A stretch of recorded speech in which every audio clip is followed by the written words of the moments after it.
There's two types of people who hear consensual sales, and the first go, oh, ew, Shawna, that is not what you want to say. There are better words to use. And the second type hear consensual sales and say, you know what? You're right. I don't want to talk my way into the sale. I don't want to memorize a script. You just want to work with clients who are excited to work with you. Now that's consensual sales.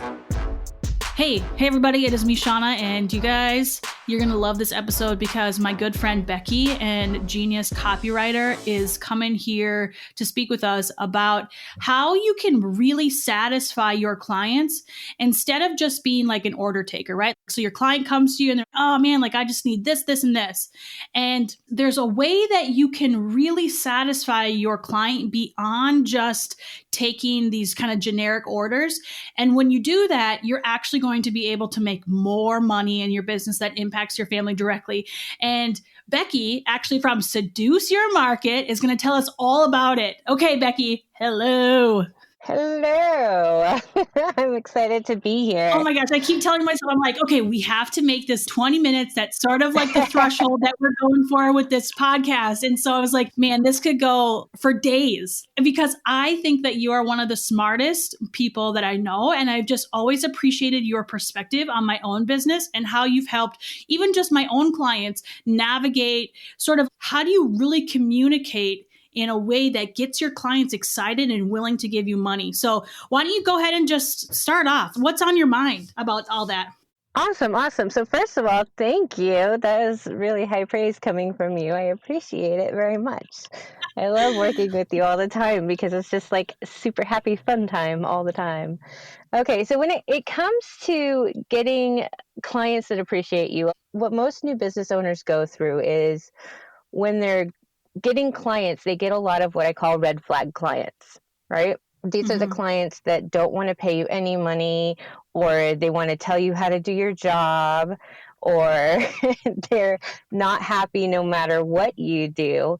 And the way to get past this is actually, it starts way before you even talk to them. So the first thing that you want to do is make sure that you know what your value is, what you are bringing to the table as an expert in your niche, right? So if you know everything, I'm just going to use Shawna for an example because it's Shawna's show.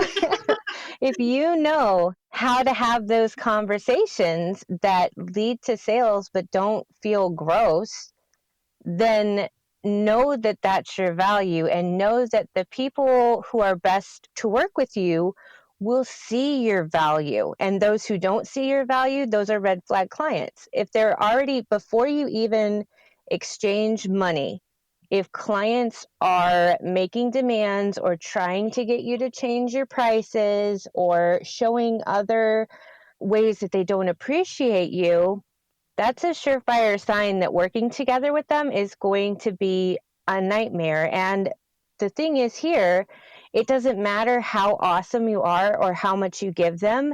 If these kinds of red flags are there from the beginning, nothing you say, do, you could give them the moon and your firstborn child and $1 million and a yacht, and they still would be like, yeah, but you didn't do this.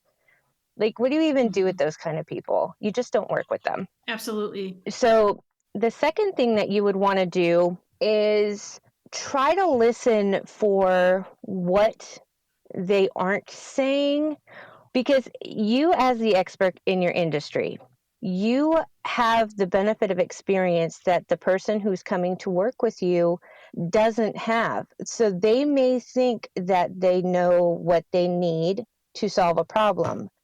But you've been around the block, you know what you're doing.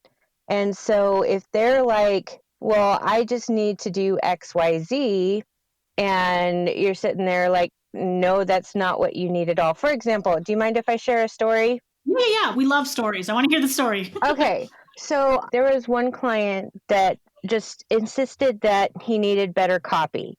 He's like, my copy isn't great, and that's why I'm not getting any customers. That's why I'm not getting any new people. That's why my conversion rate sucked.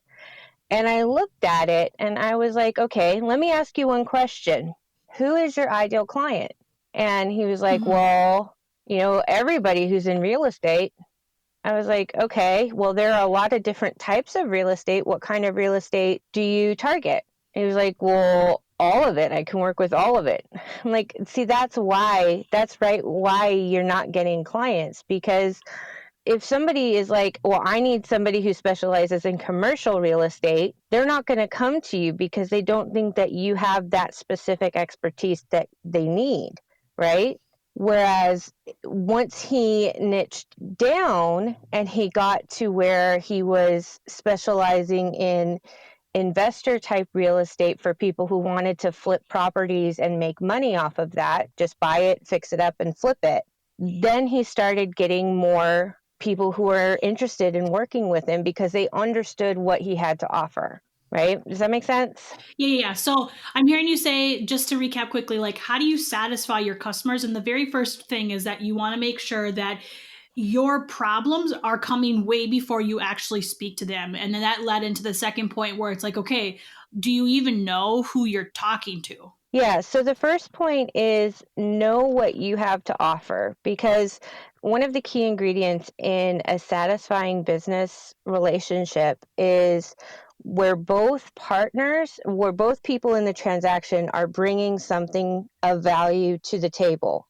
So you have to know what your value is that you're bringing to the table before you even step up.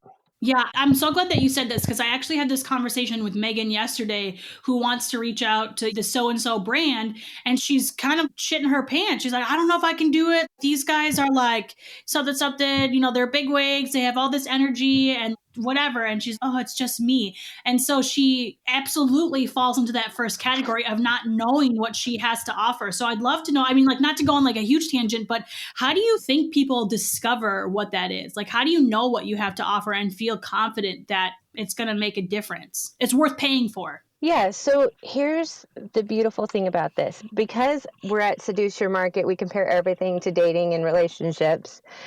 It's kind of like, well, what do you have to offer a new partner, right? So Mm-hmm. what you do is you first want to make a list, and most people, if they're in business for any amount of time, they've got a dozen of these lists. But what are the kinds of things that you find easy to do or that you really love doing that you have heard that other people hate or they just can't figure it out? I mean, accounting is a good example of this. Some people love numbers and some people are like, nope, not today, Satan. So if there's something that you absolutely love and you can do easily, but you look out and you can find people who can't do it easily or who hate doing it, that's one of your assets. Another way to look Mm-hmm. at it is just, what are the things that when you do, they don't take effort, or you're not struggling to put the effort in? Like, what are the things that kind of come to you naturally that you can just get into and you could do it for hours even if you weren't being paid? Those are a couple of really great ways to find out what your value is. And you can also phone a friend, ask them what they like best about you. Like, look through past client testimonials, see what they said. A lot of times you'll Mm-hmm. find things in past client testimonials that you didn't even realize because they're such a natural thing for you. And you're like, oh, Mm-hmm. well, a lot of people are saying that they really found it easy to work with me. That's something that I bring to the table. I make it easy, right? Great point. Okay, keep going. How else can we satisfy our clients? So really we have to first know like what we bring to the table. Thank you for Right. sharing all that. Yeah, what you bring to the table. The second is make sure that you're getting matched up with the right person. Know who your ideal person is. Yep. Because just like in dating, you are not for everybody. You're not going to just accept everybody who walks in off the street. Like, there may be a lot of people that want to work with you, but that doesn't mean that they would be good for you to work with. Yes. And this is like something that I always want to drive home is that your clients don't always have to be the ones who benefit from working. Like, we also want to make sure that you are benefiting from this working relationship. It has to be mutually beneficial. Absolutely, absolutely. For me, that's actually a deal breaker. If it's not a mutually beneficial arrangement, it's not going to work. And let me tell you why. People, just basic psychology, people do better work when they feel the exchange is even and when they feel valued and appreciated for the work that they're doing or for their contribution to the relationship. So that's one way to make sure that you're really satisfying them, is they're getting as much or more out of it than you are getting. So the best relationships are when both sides think that they got the better end of the deal. And to speak to that too, it's not enjoyable to, how do I want to say this without going there? But Just go there, girl. Just go. It's not fun to be on the receiving side and somebody isn't enjoying it. Here's an example. Like, I have a graphic designer, right? It's not fun for me to just like cut her a check and wipe our hands and it's like business. Like, it's so much easier for me to keep her on and pull her in for bigger projects, and she gets more money when she's excited about what I'm doing. So when you are enthusiastic about doing the work for somebody, it makes the experience and ability for them to give you even more money. Does that make sense? Absolutely. And it doesn't feel like work. When you build these relationships right, it doesn't feel like work. Your clients are going to feel like some of your besties. That's just how it works out, because you have cherry picked the right people for you, and those are the people that you can't wait to give them money, because you know that whenever you give them money, they create this awesome thing for you. And that's how your clients are going to feel when you pick the right clients, is they can't wait to give you money, because they know every time they give you money, you make magic happen for them.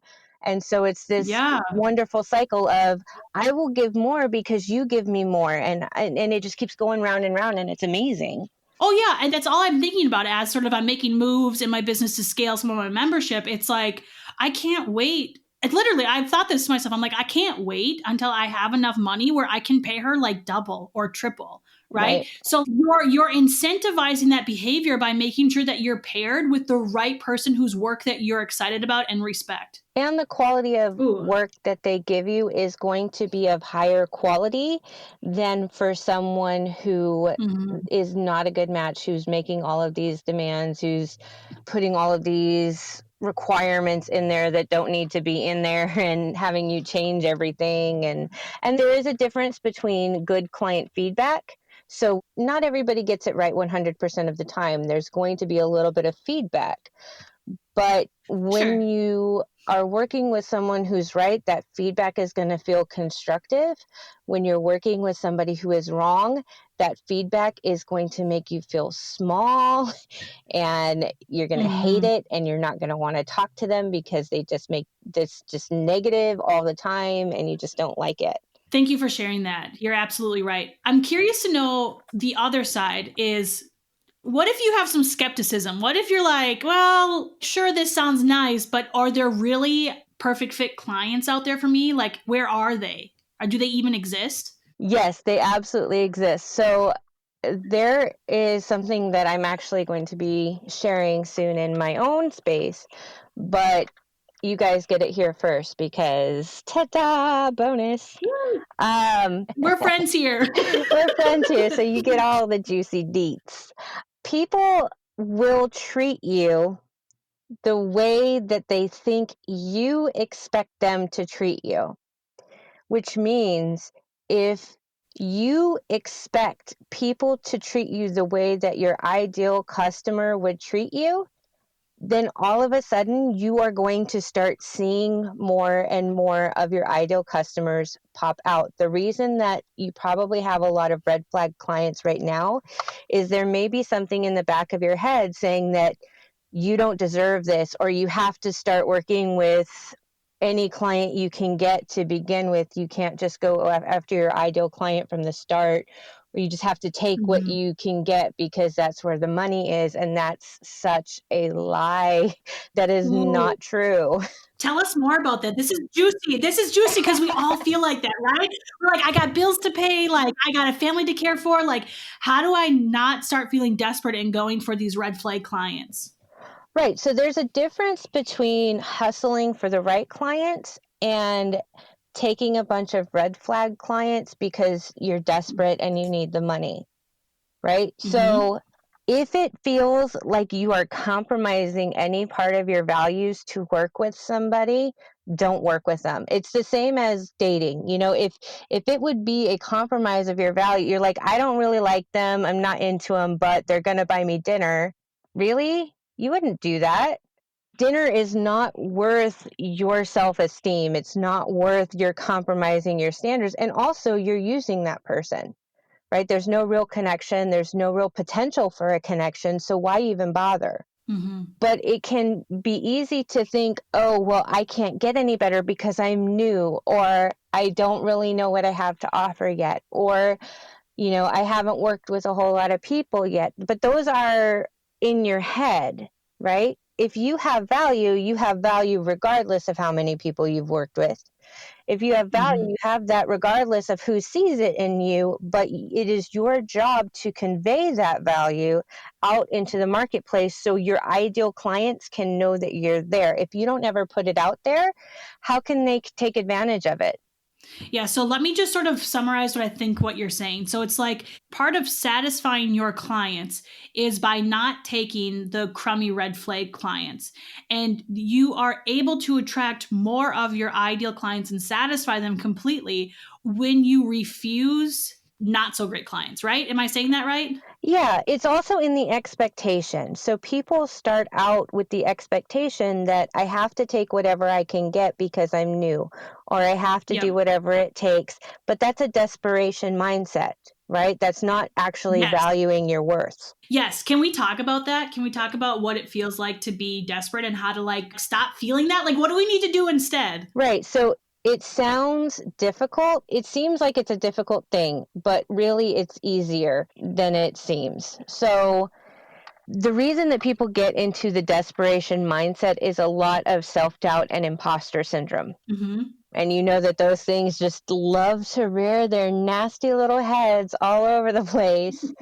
Um, but part of the problem is that you, as a business owner, tend to take yourself for granted. You tend to take your gifts and your abilities and your talents for granted, and you don't actually appreciate yourself. So if you don't appreciate yourself, you're going to attract people. You're modeling that behavior out to the world. And a lot of that is done through language that you don't even realize that you're putting it out there. But that's my jam. So, but if you are Mm-hmm. not valuing, if you are not appreciating yourself and you're putting that out, then that's what you're going to get back. So if you just shift your mindset to, I love myself, I value myself, I appreciate my contribution to this business transaction, to this business relationship, it's like magic, seriously. When you start appreciating yourself and valuing yourself and you put that out in the marketplace, all of a sudden people who value you and appreciate you start showing up in your world. But they can't see you when you're in a different mindset, when you're in that scarce, desperate mindset. They can't see you because you're only talking to the other people who are in that mindset. Does that make sense? Yeah. I just shared this a little bit in the previous podcast episode about when you come across too desperate, it comes across as too eager, and people can only chase what is walking away from them. So if you can't keep it cool, if you can't be anything but desperate, it's going to make it impossible for those clients to really value your service. Yeah. Do you know who values the really desperate people? Ooh, who? Predators, people who want to take advantage of you, who want to get more out Ooh, of it than they give. Those are who take advantage of that desperate energy. Those are the red flag clients. sure. So I know it's powerful, right? They're looking for somebody who can't get anybody else, so they'll go against their better judgment and work with them. And maybe it's not as conscious to them as it seems, but when you look at the psychology of how people interact, this is what's happening with red flag clients. They're taking advantage of somebody who they think that they can push around and they can control and they can use as they see fit. And it's not right. Yeah, it's not right.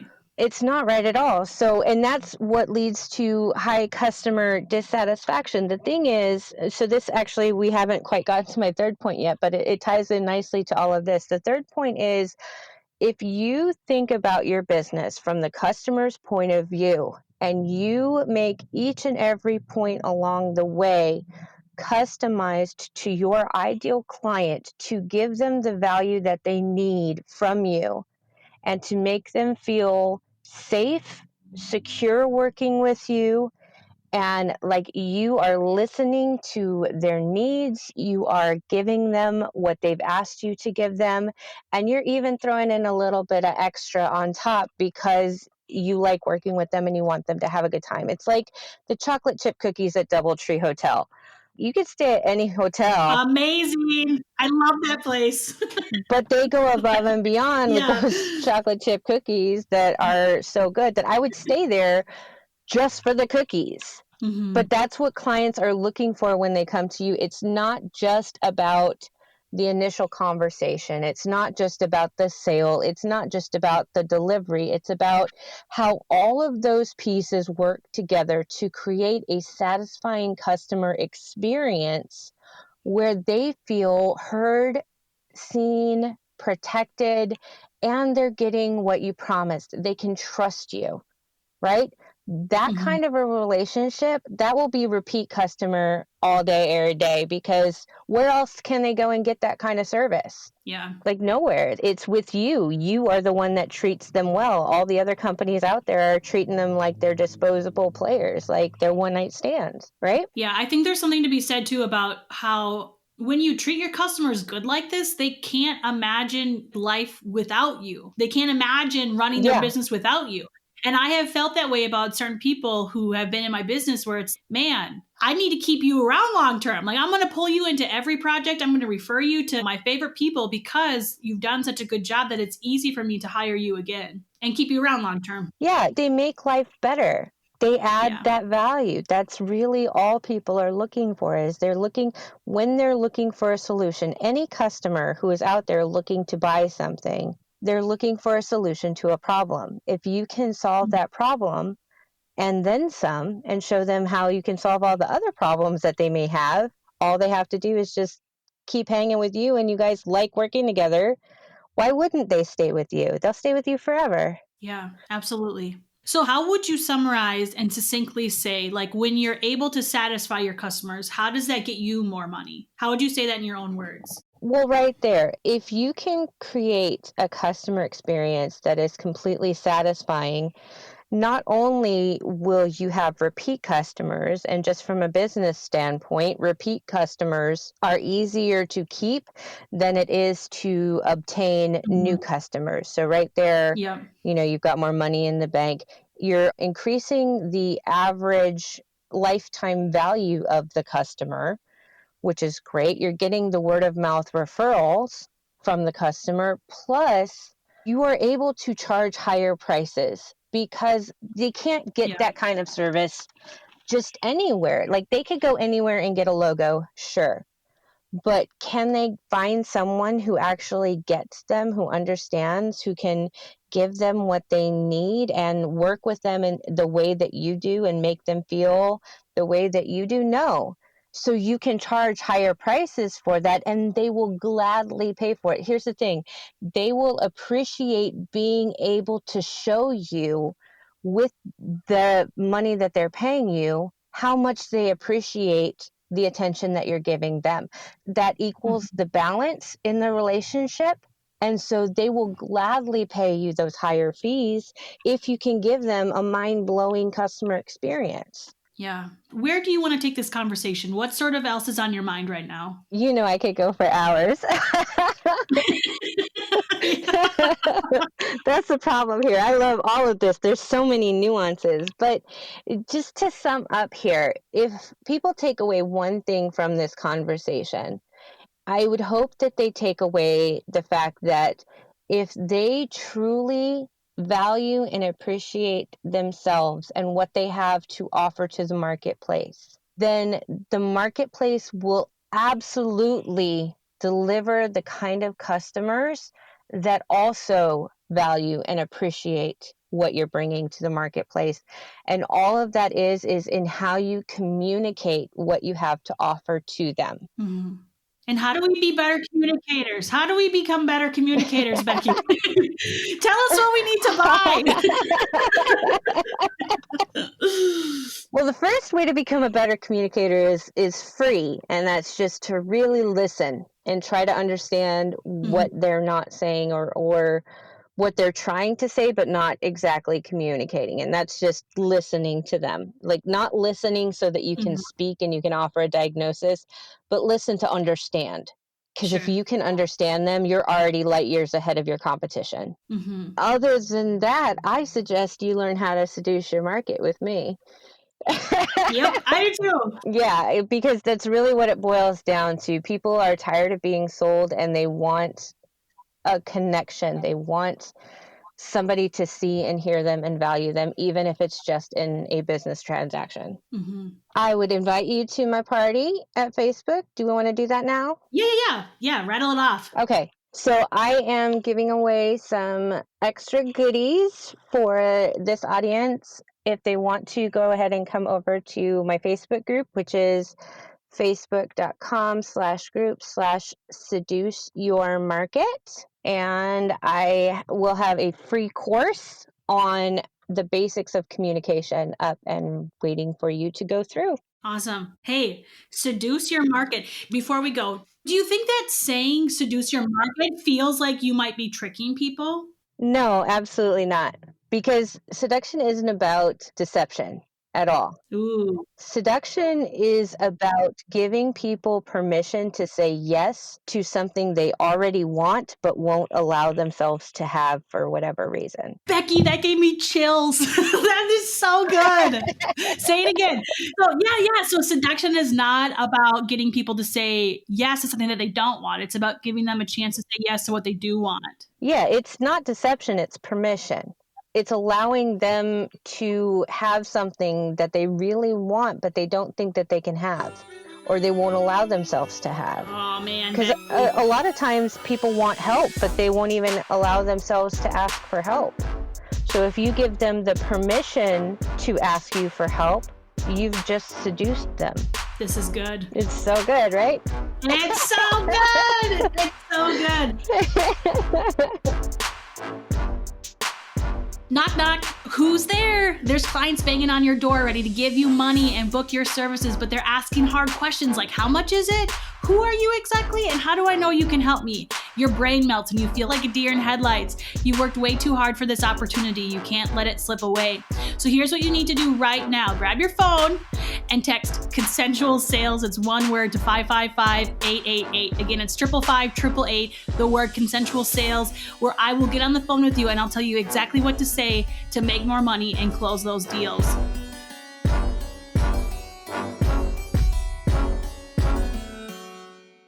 This is thepodcastfactory.com.